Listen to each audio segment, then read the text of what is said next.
Hi friends, welcome to என் சமையல் உலகம்.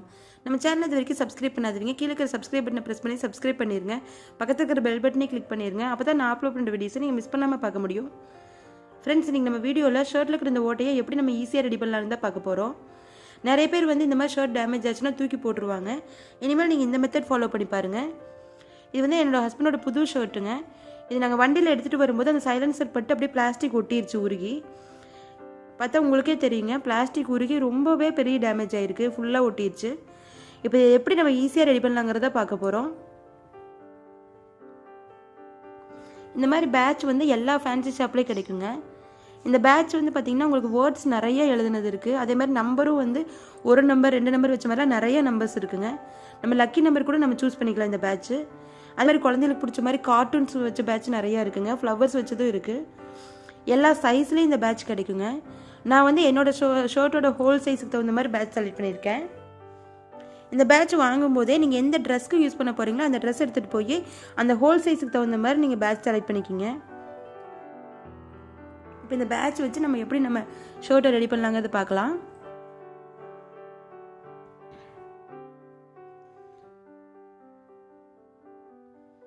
இப்போ நம்ம ஷர்ட்டை ஓப்பன் பண்ணிடலாம்.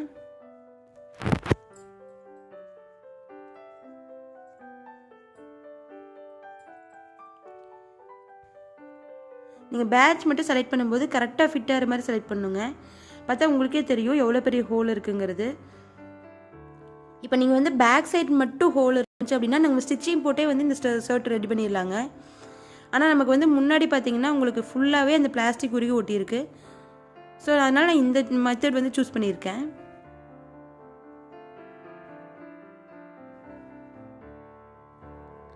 இப்போ இந்த பேட்சோட கலருக்கு தகுந்த மாதிரி நான் நூல் எடுத்துக்கிறேங்க. நான் வந்து இது சில்க் த்ரெட் தான் நான் யூஸ் பண்ணுறேன். இதுக்கு கொஞ்சம் ஸ்ட்ராங்காக இருக்காக்காக நீங்கள் எந்த கலரில் பேட்ச் வாங்குறீங்களோ அந்த கலர் த்ரெட் யூஸ் பண்ணிக்கிங்க. உங்களுக்கு அப்போ தான் வந்து ஸ்டிச்சிங் தெரியாவது இருக்கும் மேலே.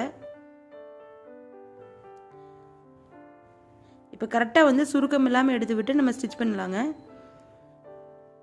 இந்த பேட்சில் இருக்கிற இந்த எக்ஸ்ட்ரா நூல் எல்லாமே நம்ம கட் பண்ணி விட்டுடலாம். அந்த வேர்ட்ஸு நம்பர்ஸ் எல்லாத்துலேயுமே வந்து எக்ஸ்ட்ரா நூல் இருக்குங்க, அது எல்லாத்தையும் கட் பண்ணி விட்டுடலாம். அப்போ தான் பார்க்க கொஞ்சம் நல்லா இருக்குங்க. இப்போ நம்ம இந்த பேட்ச் வச்சு நம்ம ஸ்டிச் பண்ண போகிறோம். இது வந்து கம் போட்டு பேஸ்ட் பண்ணலாங்க. நான் ஒரு 2-3 தடவை வாஷ் பண்ணோம்னா கொஞ்சம் விட்டுரும். ஸோ இந்த மாதிரி ஸ்டிச் பண்ணிட்டோம்னா கொஞ்சம் ஸ்ட்ராங்காக இருக்குங்க. நான் ஸ்டிச்சிங்லேயே வந்து இது பண்ண போகிறேன். ஃபஸ்ட்டு வந்து ஒரு சைடு ஸ்டிச் பண்ணுற வரைக்கும் கொஞ்சம் கஷ்டமாக இருக்கும். ஒரு சைடு பண்ணிட்டோம்னா மற்ற 3 சைடு ஈஸியாக பண்ணிடலாங்க. கரெக்டாக இதை வந்து நம்ம இந்த ஹோலுக்கு நேராக வச்சு கரெக்டாக ஃபிட் பண்ணிக்கலாம்.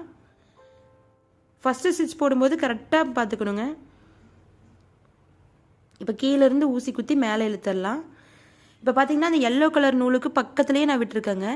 இதே மாதிரி இந்த எல்லோ கலர் தையலுக்கு பக்கத்துலேயே நம்ம ஸ்டிச் பண்ணிட்டு வந்தோம்னா பார்க்க ரொம்ப லைனாக இருக்கும், நீட்டாக இருக்கும், ஸ்டிச்சிங்கும் தெரியாதுங்க.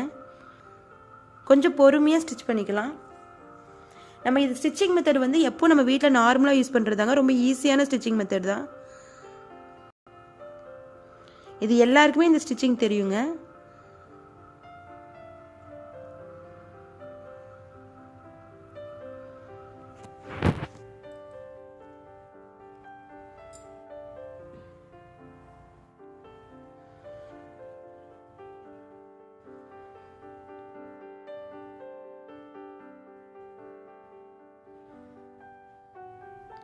இப்போ பார்த்தீங்கன்னா நம்ம ஒரு சைடு வந்து ஸ்டிச் பண்ணி முடிச்சாச்சு. கரெக்டாக சுருக்கு இல்லாமல் நம்ம எடுத்து விட்டுக்கலாங்க. ஒரு சைடு ஸ்டிச் பண்ணியாச்சு. இப்போ மேல் சைடு நம்ம ஸ்டிச் பண்ணிக்கலாம். இதே மாதிரி கரெக்டாக இது ஹோலில் வச்சு ஃபிட் பண்ணிக்கலாங்க.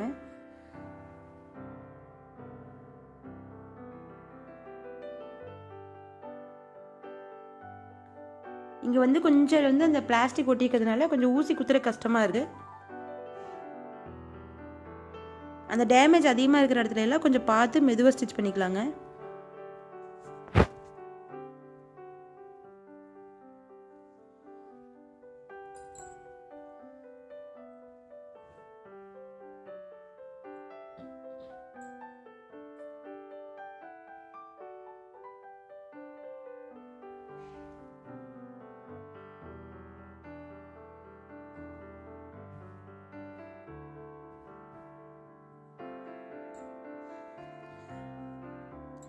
இப்போ வந்து பார்த்திங்கன்னா 2 சைடும் ஸ்டிச் பண்ணியாச்சு.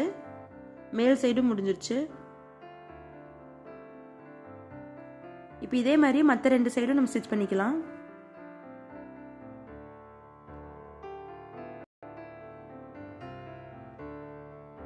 இப்போ பேட்ச் ஃபுல்லாகவே தைச்சாச்சுங்க. நம்ம நாட் போட்டு இந்த மாதிரி கட் பண்ணிடலாம் பேக் சைடில். இப்போ பார்த்தா தெரியுங்க உங்களுக்கு அந்த டேமேஜ் ஃபுல்லாகவே வந்து மறைஞ்சிருச்சு.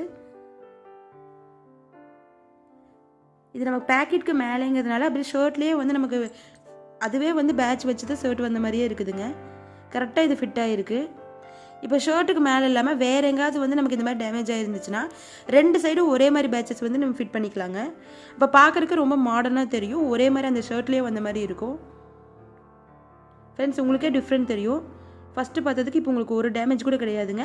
ஷர்ட்லேயே இந்த பேட்சோடையே நமக்கு மாடல் வந்த மாதிரி தான் இருக்குது. நீங்கள் மற்ற எந்த சைடில் வந்துச்சுனாலும் பேக் சைடில் வந்து உங்களுக்கு இந்த மாதிரி ஹோல் இருந்தால் ஃப்ரண்ட் சைட்லேயும் ஒன்று தைச்சிக்குங்க. இப்போ நான் வியர் பண்ணி பார்த்துருக்கேன் பாருங்கள். ஒரு துளி கூட டிஃப்ரெண்ட் தெரியலைங்க. நம்ம ஸ்டிச் பண்ண மாதிரி எதுவும் தெரியல. பார்க்க ரொம்ப நீட்டாக இருக்குங்க. புது ஷர்ட்டாக இருக்குது. ஃப்ரெண்ட்ஸ் நீங்களும் இதை வீட்டில் ட்ரை பண்ணி பாருங்கள். தேங்க்யூ.